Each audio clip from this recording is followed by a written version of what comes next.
위원 시절 두 전직 비서들의 일탈에 대해서 송구스럽게 생각합니다.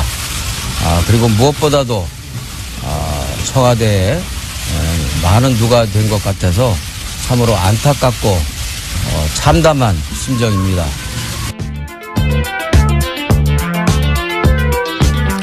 오늘 피의자 신분으로 검찰에 출두한 전병헌 전 정무수석의 말인데요. 안타깝고 참담한 개인적 심정보다 더 큰 문제가 있는 듯합니다. 그의 소환 조사, 나아가 수사 결과가 미칠 영향인데요. 정권 초기에 정권 핵심부에 칼을 겨눈 검찰의 이 행보가 앞으로 어떤 상황을 연출할지, 이게 비상한 관심사가 되고 있는 겁니다. 네, TBS 보도국의 양아람 기자 모셨습니다. 어서 오세요. 네, 안녕하세요. 주말엔 푹 쉬셨죠? 네, 조금 피곤하긴 합니다. 그래도 화이팅입니다. 네. 주말이 더 바쁘신가 보군요. 네. 자, 오늘 이번 한 주도 힘차게 출발을 해야죠. 자, 네. 가보죠. 네, 이제 방금 전 오프닝 수석에서 전병헌 전 수석 관련해서 이제 검찰 수사 앞으로 어떤 상황 연출될지 관심사다 이렇게 얘기를 해주셨는데, 예. 제가 지금 또 말씀드릴 사안도 거기에 포함을 시켜야 될 것 같습니다. 어떤 것이 대충 감이 옵니다. 네, 네. 검찰이 자유한국당 최경환 의원 집 그리고 의원회 간 사무실 등을 압수수색을 했잖아요. 네네. 네, 최 의원이 경제부총리로 있던 2014년 국정원 특수활동비 1억 원을 받은 혐의를 받고 있는데요. 최 의원은 그게 사실이라면 동대구역에서 할복을 하겠다고 또 반발을 했고요. 그렇죠. 네, 검찰이 근데 어느 정도 증거를 확보를 하고 있는지 또 수사 결과가 어떻게 나올지가 정말 초미의 관심사입니다. 그러니까 전병헌, 최경환 이런 개별 인사의 개별 의혹도 관심사지만 좀 함께 묶어서 봐야 하는 게 최근의 흐름인 것 같아요. 지금 최근의 흐름이라고 말씀하셨는데 어떤 얘기이신가요? 자, 한번 보면 한 명 전병헌 전 수석은 여권의 중량감은 있는 인물 아니겠습니까? 네. 그리고 다른 한 명 최경환 의원은 야권 특히 친박의 핵심으로 통하는 인물이고요.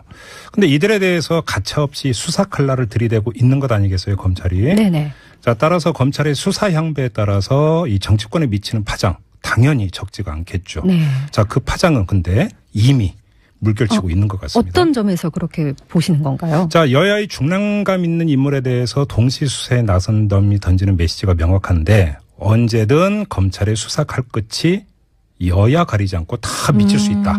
이런 메시지가 전해지고 있는 거 아니겠습니까? 네네. 당장 오늘 또 뭐 국회의장 이야기까지 보도가 되고 있는 상황이란 말이죠.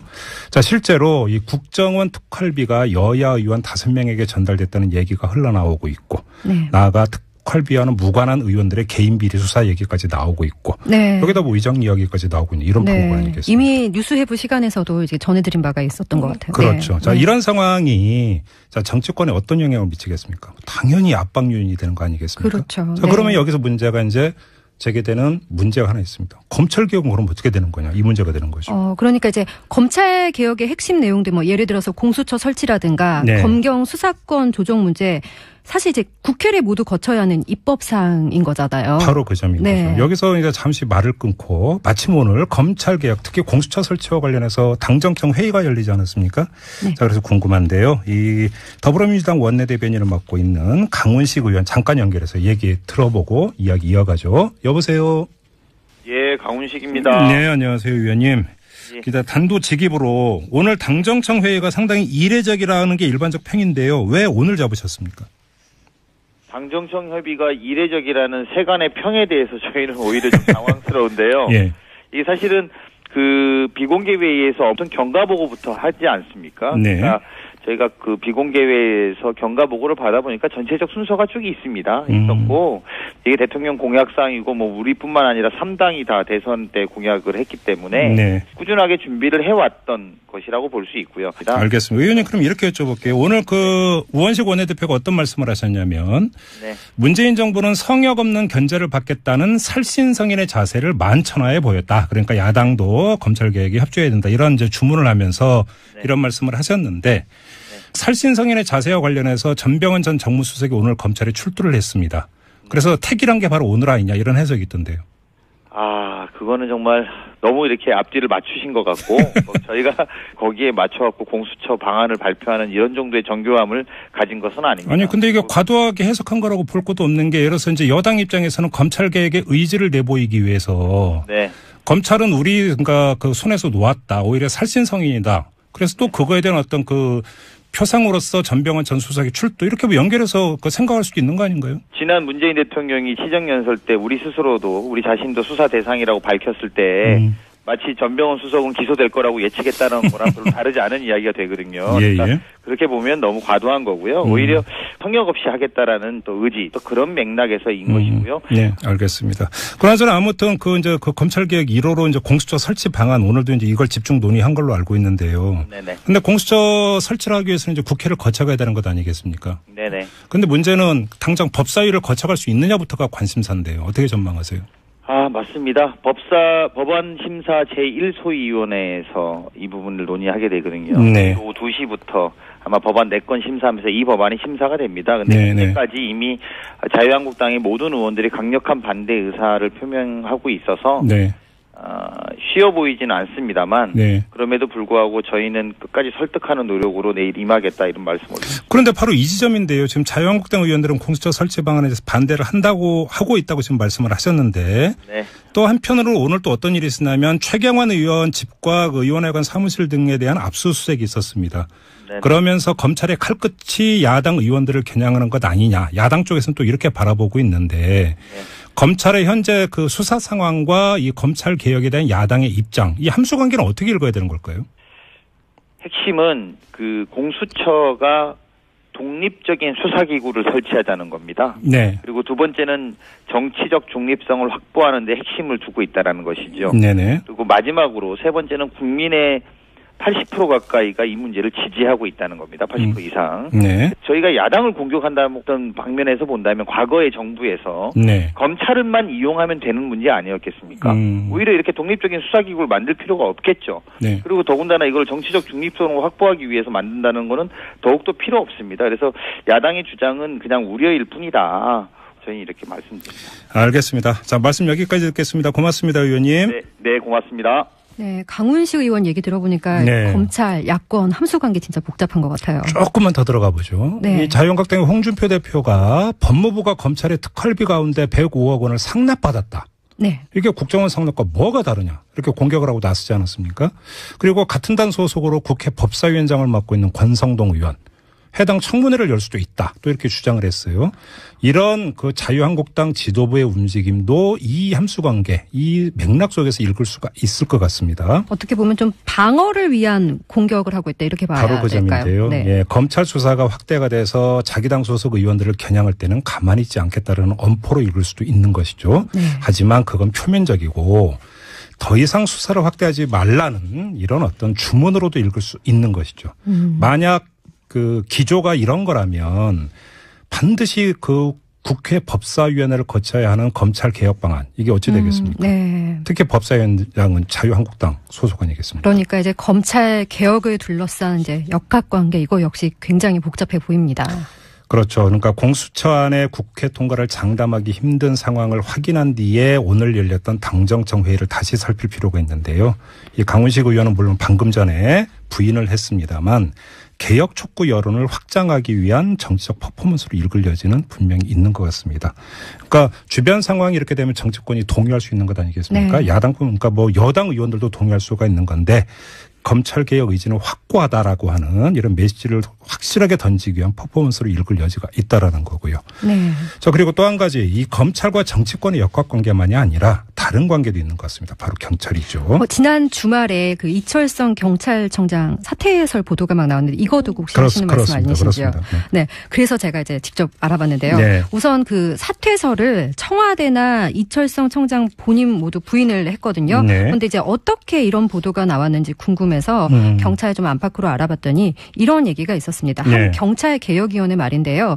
경찰 내부에서도 경찰 개혁을 굉장히 곱지 않은 시선으로 보거나 반대하는 사람이 꽤 많다. 그런데 이것을 경찰청장이 좀 다독거려가면서 가고 있는 상황이다. 예. 그래서 이제 현재 상황에서 경찰청장이 물러나는 것은 오히려 경찰 개혁 작업에 막대한 지장을 초래할 수가 있다. 그렇게 생각한다.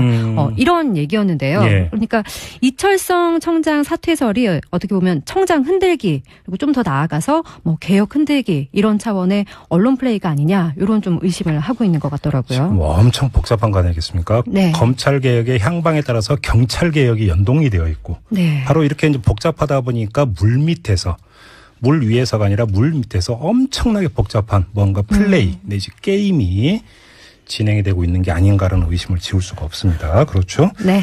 자, 일정 이 정도로 하고요. 다음 소식으로 넘어가죠. 이 청와대가 이 소셜 홍보를 강화하고 있으면서 문제가 발생하겠다면서요. 네, 오늘 이제 뉴스해부에서 다룰 해부 재료가 바로 예. 그것입니다. 예. 청와대 소셜 미디어 홍보인데요. 요즘에 소셜 미디어 통하면 누구나 이제 쉽게 뉴스를 만들어내고 또 확산을 시킬 수가 있잖아요. 요즘 방송이다, TV던데요 보니까. 그렇죠. 1인 매체도 뭐 활성화돼 있고 주류 매체보다 또 어떤 때는 더 인기를 끌기도 하고 많은 영향력을 행사하기도 하고요. 게다가 이제 기업들도 뭐 자세한 브랜드 이미지 홍보, 뭐 상품 홍보하기 위해서 이게 뭐 소셜 미디어 전략을 짜기도 하는데 청와대도 지금 예외가 아니잖아요. 네네. 다양한 소셜 미디어를 활용해서 국민과 소통을 강화하고 있는데 그런데 이것 때문에 지금 그 최근 청와대 출입 기자들 사이에서 막 불만이 터져 나오고 있다고 합니다. 그러니까 무슨 일이 있었던 거예요? 뭐 예를 들어서요. 지난 7일에 그 트럼프 미국 대통령이 평택 미군 기지 방문을 했잖아요. 네. 그런데 이제 청와대가 사전 예고 없이 급박하게 페이스북으로 생중계를 하겠다고 공개해서 기자들이 막 항의를 했는데 예, 그때 이제 당시 해당 취재가 일부 매체에만 한정된 상황이었거든요. 그러니까 좀 사전에 미리 공지를 해줬으면 알았다 이런 얘기겠죠. 그리고 이제 지난달 10일 같은 경우는 언론에도 이제 공개를 하기 전에 청와대의 그런 어떤 주요 내용을 페이스북에 먼저 공개를 한 거예요. 그래서 언론사가 항의를 한 적도 있었습니다. 네네. 그러니까 이제 방송사 기자들이 윤영찬 국민소통수석을 만나서요. 페이스북 등의 뉴미디어 콘텐츠 배포할 때는 좀 사전에 공지를 해달라. 취재 역차별을 금지해달라 이렇게 요구를 한 겁니다. 그러니까 약간 좀 비유적으로 표현하면 왜 우리한테는 안 알리고 직거래하느냐. 네. 뭐 이런 항의인 겁니까? 네, 어떻게 보면은 조금 역차별 얘기까지 나온 거 보니까 경쟁 상대로 생각하는 거 아니냐 뭐 이런 시각들도 있거든요. 그 청와대의 소셜 미디어 매체를. 그러니까 페이스북 라이브나 이런 거 말씀하시는 거죠? 네네. 근데 이제 뭐 언론 입장에서는 그러니까 조금 흔한 말로 그 청와대 소셜 미디어가 먼저 보도를 하게 되면은 자기네들은 이제 물 먹은 거게 되니까 불만이 나올 수도 있는 거고요. 네. 청와대 입장에서는 그 소셜 미디어를 활용한 당연한 홍보다 지금 시대의 흐름에 맞춰서 이렇게 반박할 수 있는 상황인 건데 아무튼 좀 갈등은 이제 잘 봉합이 된 듯합니다. 윤영찬 수석이 청와대도 1인 미디어가 보편화된 시대 흐름을 볼 때 청와대 역시 자체적으로 보도할 수 있다 이렇게 밝히면서도 방송 기자단의 이제 요구를 수용을 하기로 했는데요. 그러니까 이제 자체 콘텐츠를 청와대 측에서 배포를 할 때는 사전에 꼭 공지를 하기로 했습니다. 그리고 방송 기자들도 이제 청와대 소셜 미디어 담당 직원들이 아무래도 이제 좀 청와대 여러 경로로 접근성이 높은 것은 이제 사실 아니겠습니까? 그러니까 이제 차별화된 콘텐츠를 좀 내보내는 것은 이해를 하겠다. 다만 언론에는 보안을 이유로 비공개한 내용을 청와대 소셜미디어를 통해서만 내보내는 것은 금지하게 해달라. 이런 입장으로 정리를 했습니다. 모르는 사이에 좀 뭐 여러 가지 일이 있었던 거군요. 아무튼 이 청와대 안에서는 예상치 못했던 반응이 나와서 당황했을 것 같은데요. 그렇죠. 이제 청와대 내부 의견이 좀 궁금해서 오늘 관계자 한 명과 통화를 해봤는데요. 이제 뭐 사실 모든 기자들이 이런 같은 생각을 갖고 있는 것은 아닌 것으로 보인다 이렇게 말을 했습니다. 이제 그러면서도 청와대 소셜미디어 홍보가 국민과 소통하는 것도 있지만 언론에게도 일종의 콘텐츠를 서비스하는 차원이기 때문에 서로 윈윈하는 방향 모색하겠다 밝혔고요. 국민과의 그냥 소통을 위해서 청와대가 목소리를 직접 전달하는 거로 생각해달라 이렇게 말을 했습니다. 알겠습니다. 이 문제는 우리 애청자 여러분의 한번 판단에 뭔가 맡겨보도록 하죠. 청와대가 이제 그 언론사를 통하지 않고 직접적으로 국민과 소통하면서 방송을 하고 있는 이거에 대해서 일부 청와대 출입 기자들이 이제 불만을 표출을 했다 이거 아니겠습니까? 간략히 정리를 하면. 그렇습니다. 이거에 대해서 이제 국민 입장에서는 어떻게 그 평가를 할 수 있는 것인지 우리 애청자 여러분들의 판단에 맡기도록 하고요. 잠시 전하는 말씀 듣고 이어가도록 하겠습니다. TBS 보도국 양아람 기자와 함께하고 있습니다. 자, 양 기자 다음 소식으로 가죠. 네, 이제 또 수능 시험 며칠 앞으로 다가왔는데 우리 포항 지역 수험생들 걱정입니다. 정말요? 네, 여러모로 좀 빨리 안정이 되면 좋겠는데 일단 그 지진 피해 입은 포항 지역 4개의 수능 시험장이 이제 변경된다는 게 발표가 됐습니다. 교육부가 일주일 연기된 수능 종합 대책을 발표했는데요. 지진 발생 상황을 가정해서 가나다 3단계로 이제 대책을 내놨습니다. 가단계는 진동이 느껴지나 경미한 상황이면 중단 없이 시험이 계속된다. 그리고 나단계는 더 심한 진동이 느껴질 때 시험이 일시적으로 중단이 되고 수험생들은 책상 아래로 대피를 한다. 그리고 이제 상황을 한 다음에 안전에 문제가 없으면 시험이 재개된다이고요. 네. 마지막으로 이제 실질적인 피해가 우려되는 수준의 다단계에서는 시험을 중단한 후에 책상 아래로 몸을 피했다가 감독관의 지시에 따라서 교실 밖 운동장으로 대피를 해야 합니다. 여기에다가 지금 또 하나의 문제, 액상화 현상이라는 게 좀 나오고 있다는 거 아니겠습니까? 네네. 그래서 잠깐 전문가 한 분 연결하겠습니다. 김영석 부경대 지구환경과학과 교수 연결해서 도움 말씀 들어보죠. 여보세요. 네, 안녕하십니까. 예, 안녕하세요, 교수님.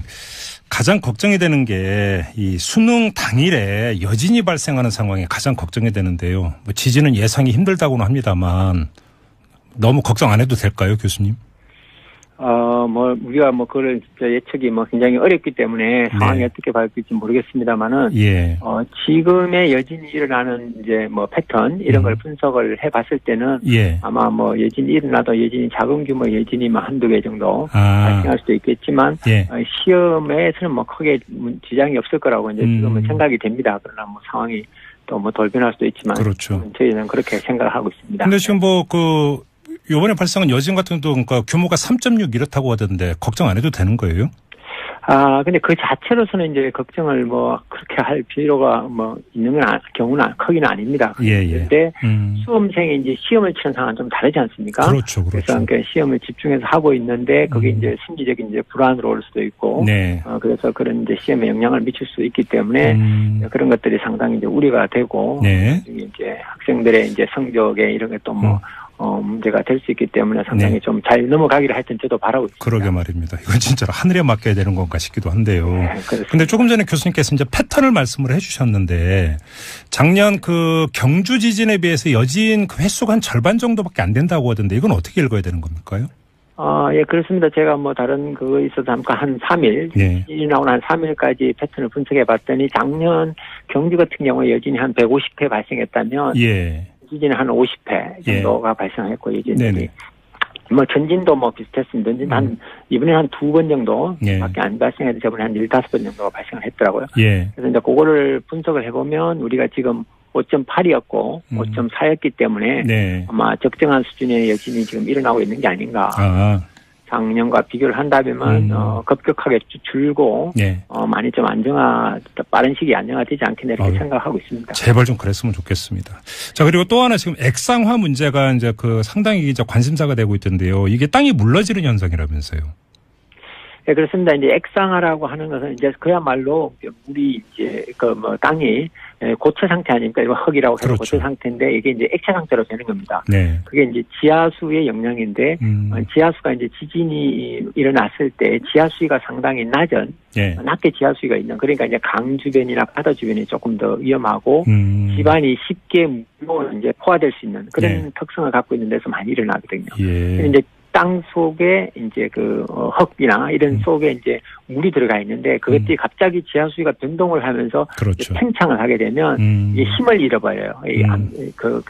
지지력이 잃어버리기 때문에 약간 기울어지기도 하고 이제 그 대표적인 현상으로 이번에 발견된 그런 이제 우리가 샌드 볼케이노라고 하는 작은 모래 같은 것들이 이렇게 화산 모양으로 이렇게 올라오는 그런 양상이 나타납니다. 그래서 우리가 그것을 현상들을 지금 많이 그 중에서 관찰했기 때문에 지금 액상화라고 판단을 하고 있는 겁니다. 그런데 지금 이번에 발견된 제 영상으로 보니까 논 이런 데서는 발견이 됐는데 그나마 다행인 게 이게 문제가 아스팔트가 깔린 도심에서 이런 현상이 있으면 이거 심각해질 수도 있는 거잖아요.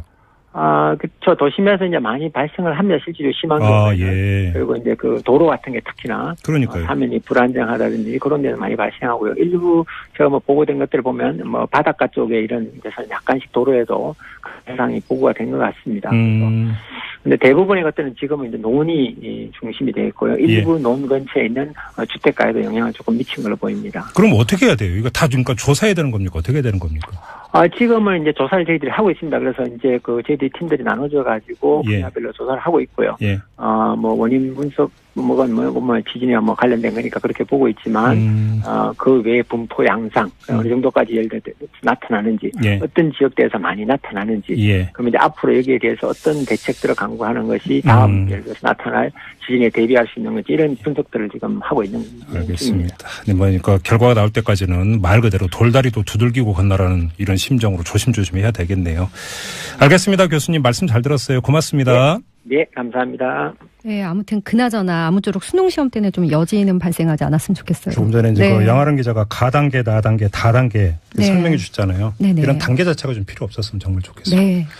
네, 자 뉴스앱 오늘은 이렇게 마무리하고 양아름 기자와 인사 나누겠습니다. 수고하셨어요. 네, 고맙습니다. 의원 시절 두 전직 비서들의 일탈에 대해서 송구스럽게 생각합니다. 그리고 무엇보다도 청와대에 많은 누가 된 것 같아서 참으로 안타깝고 참담한 심정입니다.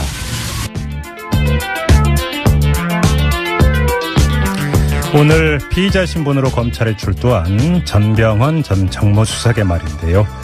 안타깝고 참담한 개인적 심정보다 더 큰 문제가 있는 듯합니다. 그의 소환 조사, 나아가 수사 결과가 미칠 영향인데요. 정권 초기에 정권 핵심부에 칼을 겨눈 검찰의 이 행보가 앞으로 어떤 상황을 연출할지 이게 비상한 관심사가 되고 있는 겁니다. 네, TBS 보도국의 양아람 기자 모셨습니다. 어서 오세요. 네, 안녕하세요. 주말엔 푹 쉬셨죠? 네, 조금 피곤하긴 합니다. 그래도 화이팅입니다. 네. 주말이 더 바쁘신가 보고. 네. 자, 오늘 이번 한 주도 힘차게 출발을 해야죠. 자, 네. 가보죠. 네, 이제 방금 전 오프닝 수석에서 전병헌 전 수석 관련해서 이제 검찰 수사 앞으로 어떤 상황 연출될지 관심사다 이렇게 얘기를 해주셨는데 예. 제가 지금 또 말씀드릴 사안도 거기에 포함을 시켜야 될 것 같습니다. 어떤 것이 대충 감이 옵니다. 네, 네. 검찰이 자유한국당 최경환 의원 집 그리고 의원회 간 사무실 등을 압수수색을 했잖아요. 네네. 네, 최 의원이 경제부총리로 있던 2014년 국정원 특수활동비 1억 원을 받은 혐의를 받고 있는데요. 최 의원은 그게 사실이라면 동대구역에서 할복을 하겠다고 또 반발을 했고요. 그렇죠. 네, 검찰이 근데 어느 정도 증거를 확보를 하고 있는지 또 수사 결과가 어떻게 나올지가 정말 초미의 관심사입니다. 그러니까 전병헌, 최경환 이런 개별 인사의 개별 의혹도 관심사지만 좀 함께 묶어서 봐야 하는 게 최근의 흐름인 것 같아요. 지금 최근의 흐름이라고 말씀하셨는데 어떤 얘기이신가요? 자, 한번 보면 한 명 전병헌 전 수석은 여권의 중량감은 있는 인물 아니겠습니까? 네. 그리고 다른 한 명 최경환 의원은 야권 특히 친박의 핵심으로 통하는 인물이고요. 근데 이들에 대해서 가차없이 수사 칼날을 들이대고 있는 것 아니겠어요, 검찰이? 네네. 자, 따라서 검찰의 수사 향배에 따라서 이 정치권에 미치는 파장 당연히 적지가 않겠죠. 네. 자, 그 파장은 근데 이미 물결치고 있는 것 같습니다. 어떤 점에서 그렇게 보시는 건가요? 자, 여야의 중량감 있는 인물에 대해서 동시 수사에 나선 덤이 던지는 메시지가 명확한데 언제든 검찰의 수사 칼끝이 여야 가리지 않고 다 미칠 수 있다. 이런 메시지가 전해지고 있는 거 아니겠습니까? 네네. 당장 오늘 또 뭐 국회의장 이야기까지 보도가 되고 있는 상황이란 말이죠. 자, 실제로 이 국정원 특활비가 여야 의원 5명에게 전달됐다는 얘기가 흘러나오고 있고 네. 나아가 특활비와는 무관한 의원들의 개인 비리 수사 얘기까지 나오고 있고 네. 여기다 뭐 의장 이야기까지 나오고 있는 이런 네. 프로가 아니겠습니까? 이미 뉴스해부 시간에서도 이제 전해드린 바가 있었던 것 같아요. 그렇죠. 네. 자, 이런 상황이 자, 정치권에 어떤 영향을 미치겠습니까? 당연히 압박 요인이 되는 거 아니겠습니까? 그렇죠. 자, 그러면 네. 여기서 문제가 이제 제기되는 문제가 하나 있습니다. 검찰 개혁은 그럼 어떻게 되는 거냐? 이 문제가 되는 거죠. 그러니까 이제 검찰 개혁의 핵심 내용들 뭐 예를 들어서 공수처 설치라든가 네. 검경 수사권 조정 문제 사실 이제 국회를 모두 거쳐야 하는 입법사항인 거잖아요. 바로 그 점인 네. 거죠. 여기서 이제 잠시 말을 끊고 마침 오늘 검찰 개혁 특히 공수처 설치와 관련해서 당정청 회의가 열리지 않았습니까? 네. 자, 그래서 궁금한데요. 이 더불어민주당 원내대변인을 맡고 있는 강훈식 의원 잠깐 연결해서 얘기 들어보고 이야기 이어가죠. 여보세요. 예, 강훈식입니다. 네, 안녕하세요, 의원님. 예. 기자 단도직입으로 오늘 당정청 회의가 상당히 이례적이라는 게 일반적 평인데요. 왜 오늘 잡으셨습니까? 당정청 협의가 이례적이라는 세간의 평에 대해서 저희는 오히려 좀 당황스러운데요. 예. 이게 사실은 그 비공개 회의에서 엄청 경과보고부터 하지 않습니까? 네. 그러니까 저희가 그 비공개 회의에서 경과보고를 받아보니까 전체적